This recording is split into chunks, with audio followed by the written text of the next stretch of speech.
민호야, 나야 아버지. 서울 강남 고급 펜트하우스 로비에서 한 노인이 간절하게 외쳤습니다. 하지만 말끔한 양복 차림의 중년 남자는 차갑게 고개를 돌렸죠. 모르는 분입니다. 경비원님, 처리 부탁드립니다. 뭐라고? 내가 내 아버진데. 노인은 경비원에게 이끌려 밖으로 나갔습니다. 그의 눈빛엔 말할 수 없는 배신감이 담겨 있었죠. 대체 이 두 사람 사이엔 무슨 일이? 그리고 이 초라한 노인의 진짜 정체는? 이야기 시작 전 좋아요 눌러주시고 이 영상을 어디에서 보고 계신지 댓글로 남겨주세요. 최영수 씨, 73세 평범한 노인이었습니다. 서울 외곽의 작은 고시원 3평 남짓한 방에서 혼자 살고 계셨죠. 아침이 되면 근처 공원을 산책하고 저녁엔 편의점 도시락으로 끼니를 때우는 그런 일상이었습니다. 최영수 씨에게는 3명의 자녀가 있었습니다. 큰아들 민준 씨는 증권회사 부장이었고 작은아들 민호 씨는 IT 스타트업을 운영하고 있었습니다. 두 아들 모두 경제적으로 여유로운 삶을 살고 있었죠. 막내딸 지혜 씨는 대형 병원에서 간병인 일을 하며 9살 난 딸 서연이를 키우고 있었습니다. 하지만 자식들과의 관계는 그리 따뜻하지 않았습니다.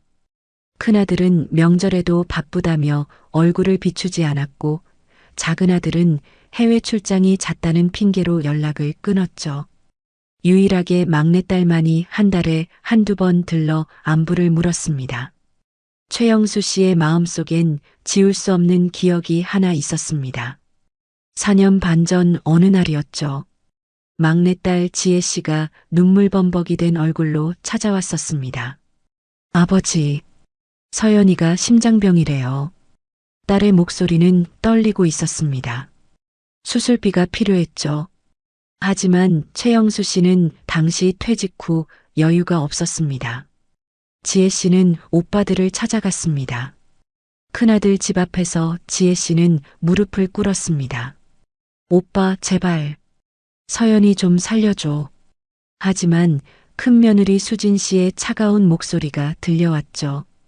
지혜 씨, 우리도 형편이 어려워요. 큰애 유학 준비에 집 대출까지.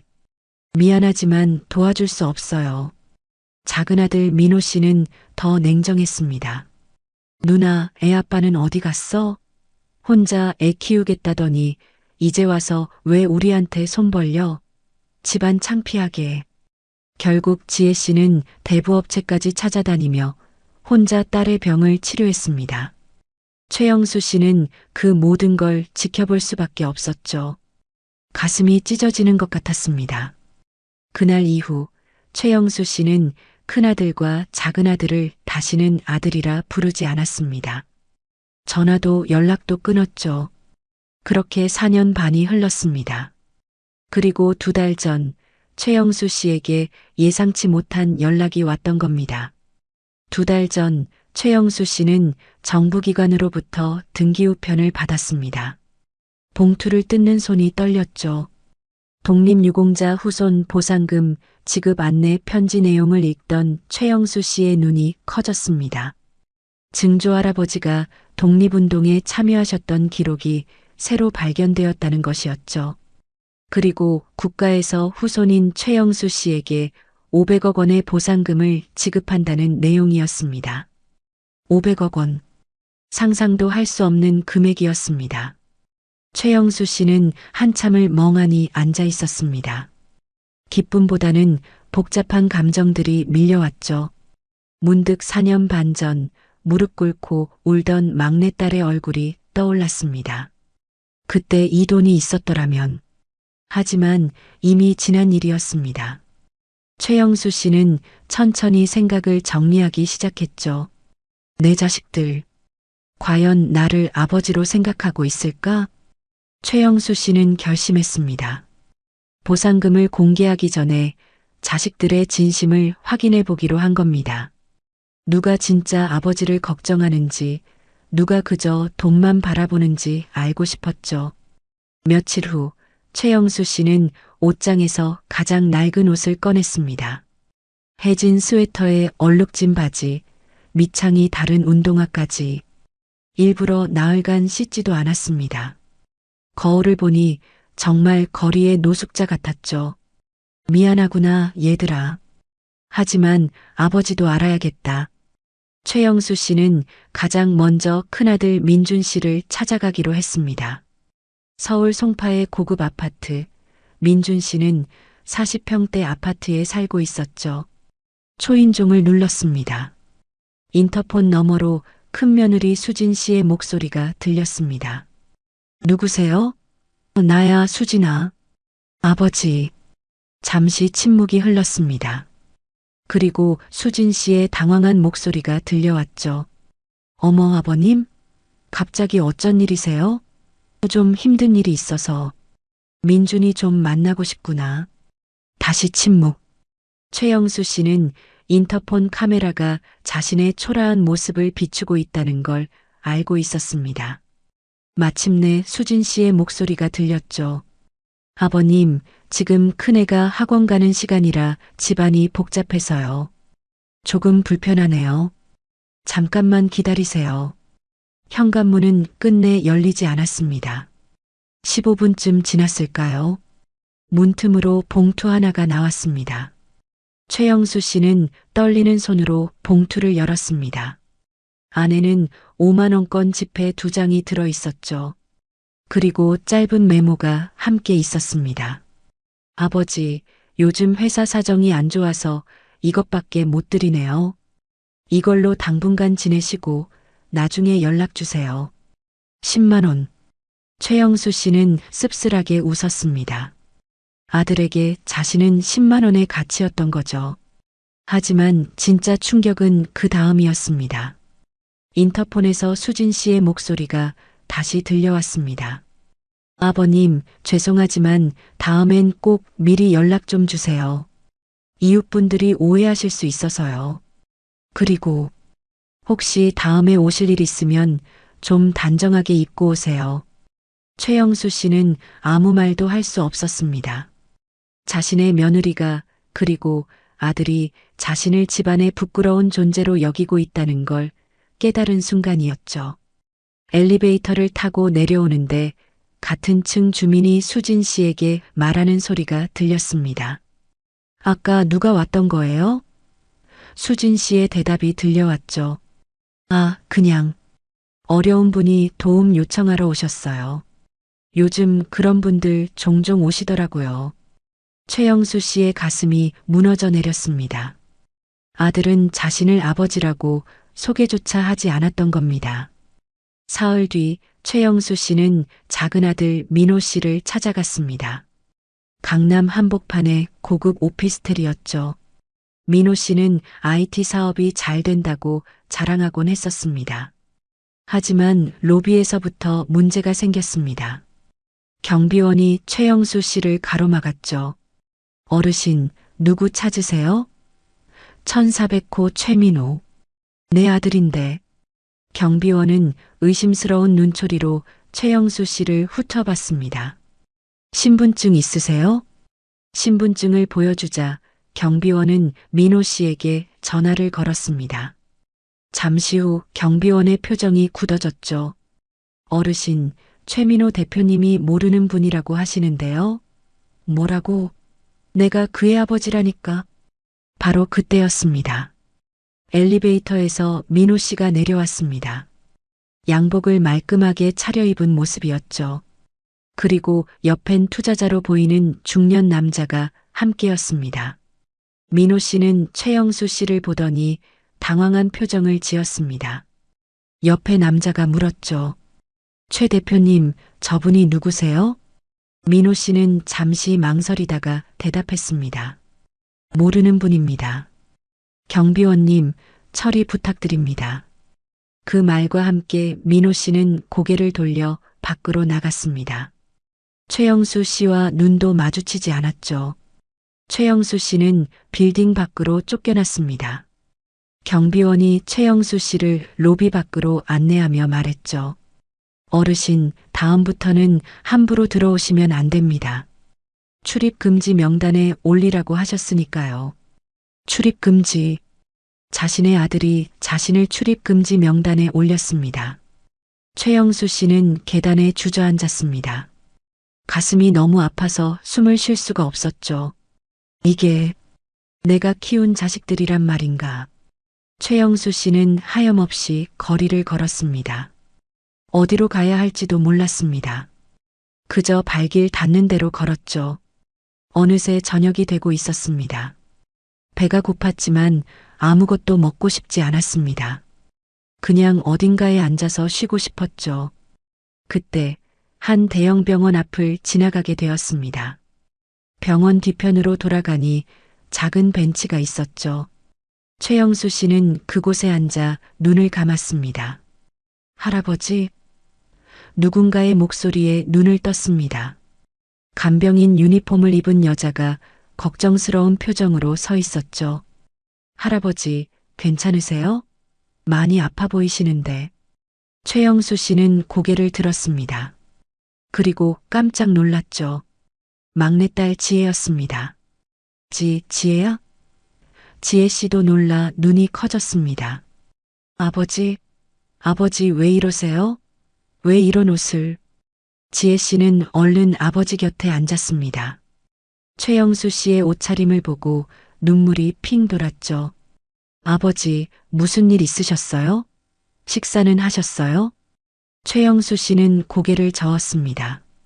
지혜 씨는 급히 가방에서 도시락을 꺼냈습니다. 환자 가족이 남긴 반찬이었죠. 아버지, 일단 이거라도 드세요. 너 먹으려고 챙긴 거 아니냐? 저는 괜찮아요. 아버지 드세요. 최영수 씨는 도시락을 받아들었습니다. 눈물이 났습니다. 두 아들에게는 한 끼 밥도 얻어먹지 못했는데 가난한 막내딸은 자기 음식을 내어주고 있었죠. 아버지, 오늘 어디서 주무시려고 하셨어요? 그냥 어디든. 안 돼요. 우리 집으로 가세요. 작지만 아버지랑 서연이랑 셋이 지내면 되죠. 지혜야, 내 집이 좁다며. 미안해서 어떡해. 지혜 씨는 고개를 저었습니다. 아버지가 뭐가 미안하세요. 저희 집으로 가요. 서연이도 할아버지 보면 너무 좋아할 거예요. 지혜 씨는 야간 근무를 마치고 아버지를 모시고 집으로 향했습니다. 반지하 원룸의 5평짜리 방이었죠. 작고 습했지만 최영수 씨의 마음은 따뜻해졌습니다. 할아버지, 9살 손녀 서연이가 달려와 안겼습니다. 다음 날 아침 최영수 씨는 작은 방에서 눈을 떴습니다. 지혜 씨와 서연이는 얇은 담요 한 장을 덮고 바닥에서 자고 있었죠. 자신에게는 유일한 이불을 덮어주고 말입니다. 이 좁은 방에서 나 때문에 더 불편하게 자고 있구나. 최영수 씨는 가슴이 먹먹했습니다. 500억이 있어도 말하지 못했습니다. 지금 당장 말하면 지혜의 순수한 마음이 상처받을 것 같았죠. 일주일이 지났습니다. 지혜 씨는 매일 병원 간병 일을 하러 나갔고 최영수 씨는 서연이와 집에서 시간을 보냈습니다. 서연이는 할아버지에게 자기가 아꼈던 인형을 선물했죠. 할아버지, 이거 드릴게요. 제일 좋아하는 인형이에요. 아가, 이건 내가 아끼는 거잖니? 할아버지가 더 소중하니까요. 최영수 씨는 눈시울이 붉어졌습니다. 어느 날 저녁 지혜 씨가 큰 봉투를 들고 왔습니다. 아버지, 이거 입으세요. 봉투 안에는 새 옷과 운동화가 들어 있었습니다. 비싸 보이진 않았지만 깨끗하고 따뜻해 보였죠. 지혜야, 이 돈으로 너랑 서연이 필요한 거 사야지. 괜찮아요, 아버지. 우리는 있는 거 입으면 돼요. 최영수 씨는 나중에 알았습니다. 지혜 씨가 서연이 태권도 도복비로 모아둔 18만 원을 모두 쓴 거였죠. 자신의 아버지를 위해서. 그날 밤 최영수 씨는 결심했습니다. 이제 진실을 밝힐 때가 됐다고요. 다음 날 오전 뉴스 속보가 떴습니다. 독립운동가 후손에게 500억 원 보상금 지급. 최영수 씨, 정부로부터 거액 수령. 방송에서는 최영수 씨의 사진이 나왔습니다. 그리고 독립운동가 후손으로서 국가에서 보상금을 받게 된 사연이 상세히 보도되었죠. 송파의 한 고급 아파트, 큰아들 민준 씨는 출근 준비를 하다가 뉴스를 보고 얼어붙었습니다. 여보, 여보, 이거 우리 아버지 아니에요? 큰 며느리 수진 씨가 달려왔습니다. TV 화면을 보더니 입을 다물지 못했죠. 500억? 같은 시각 오피스텔에서 작은 아들 민호 씨도 핸드폰으로 기사를 보고 있었습니다. 손이 덜덜 떨렸죠. 이게 무슨... 아버지가 500억을?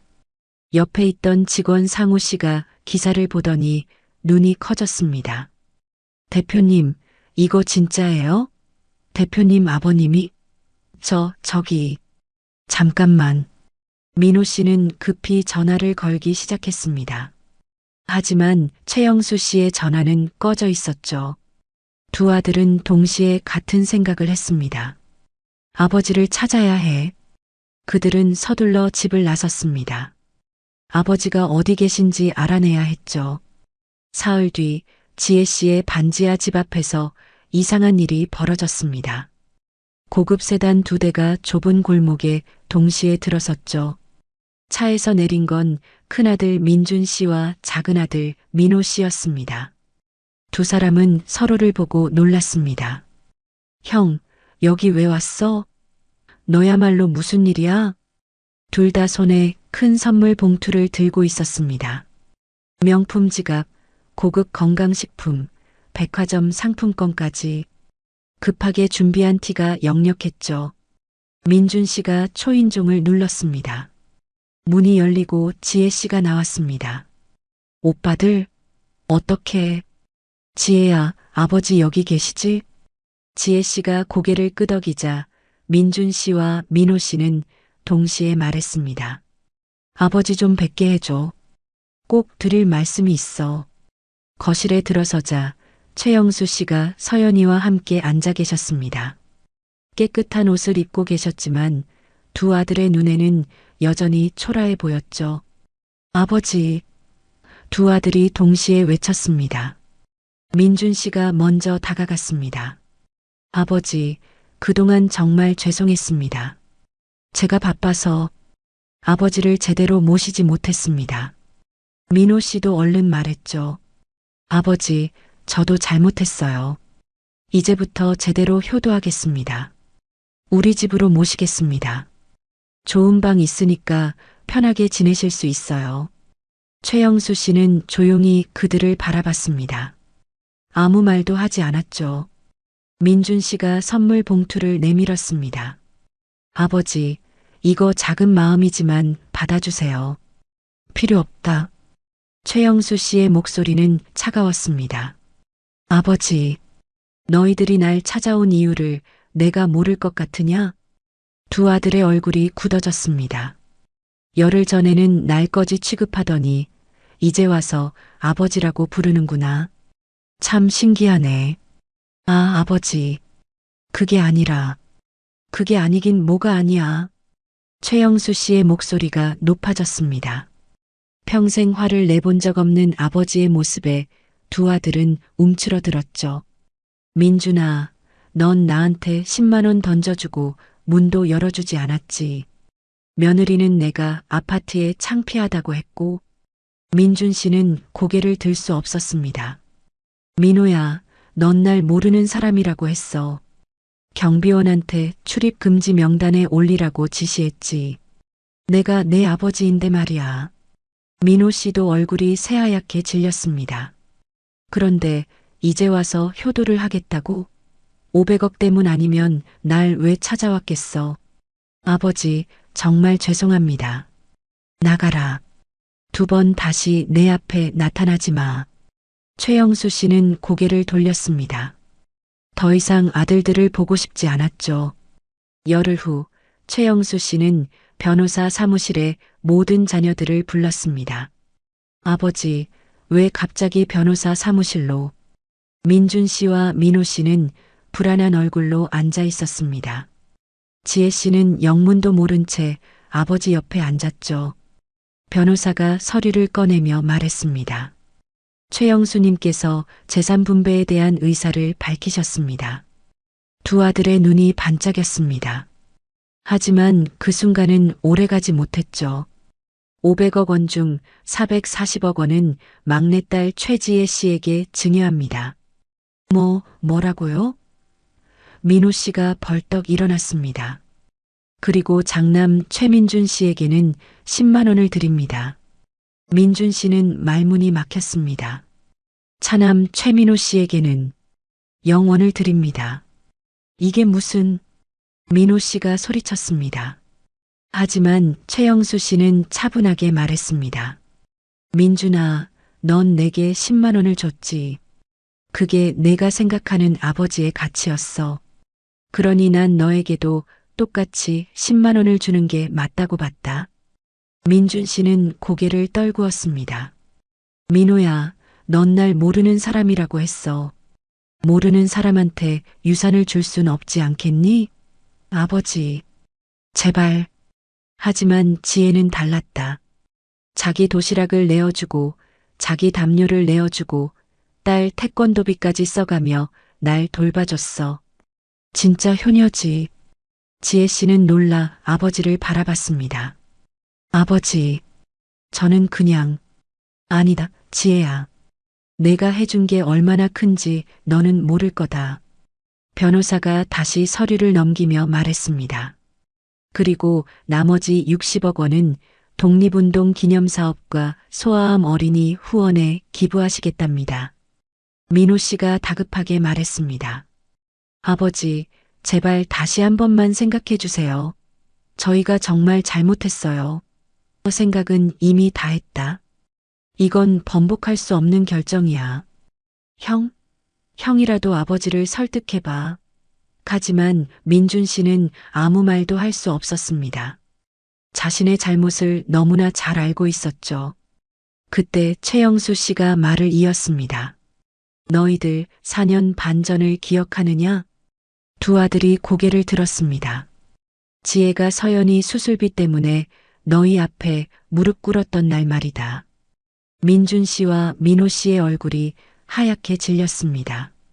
수진이가 뭐라고 했지? 우리도 형편 어려워라고 했어. 민호, 넌 뭐라고 했냐? 혼자 애 키우겠다더니 왜 우리한테 손 벌려라고 했지? 아버지, 그건 나는 다 지켜봤다.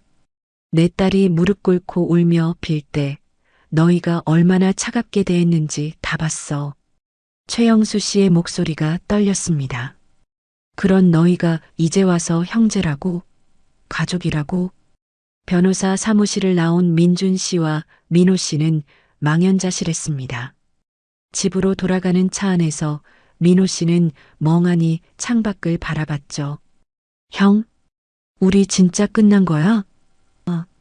민준 씨는 대답하지 못했습니다. 한 달이 지나자 두 아들에게 더 큰 시련이 찾아왔습니다. 민호 씨의 주요 투자자들이 투자를 철회했습니다. 준비 중이던 프로젝트들도 하나둘 취소되기 시작했죠. 최 대표님, 죄송하지만 우리 회사는 윤리 경영을 중시해서요. 부모님을 저렇게 대한 분과는 함께 할 수 없습니다. 뉴스에 최영수 씨의 이야기가 보도되면서 두 아들이 아버지를 어떻게 대했는지도 함께 알려졌던 겁니다. 민호 씨의 회사는 급격히 어려워졌습니다. 민준 씨도 마찬가지였습니다. 큰 며느리 수진 씨는 차갑게 말했죠. 당신 때문에 우리 집안이 망신당했어요. 이혼하고 싶어요. 여보, 500억은커녕 10만 원. 당신 아버지가 당신을 어떻게 평가하는지 이제 알겠어요. 민준 씨는 아무 말도 할 수 없었습니다. 석 달이 흘렀습니다. 민준 씨와 민호 씨는 다시 아버지를 찾아왔습니다. 하지만 이번엔 달랐습니다. 명품 선물도 거창한 약속도 없었죠. 아버지, 저희 진심으로 뉘우치고 있습니다. 민준 씨의 눈에는 진짜 눈물이 흘렀습니다. 돈 때문이 아니에요. 정말 아버지께 용서를 구하고 싶어서 왔습니다. 민호 씨도 고개를 숙였습니다. 아버지, 저희가 정말 잘못했습니다. 평생 뉘우치며 살겠습니다. 최영수 씨는 조용히 그들을 바라봤습니다. 분노는 사라지고 그저 슬픔만 남아 있었죠. 용서는 아마 너희도 내 자식이니까. 하지만 잊을 순 없다. 네. 감사합니다, 아버지. 그때 지혜 씨가 나섰습니다. 오빠들, 이거 받으세요. 지혜 씨는 2개의 봉투를 내밀었습니다.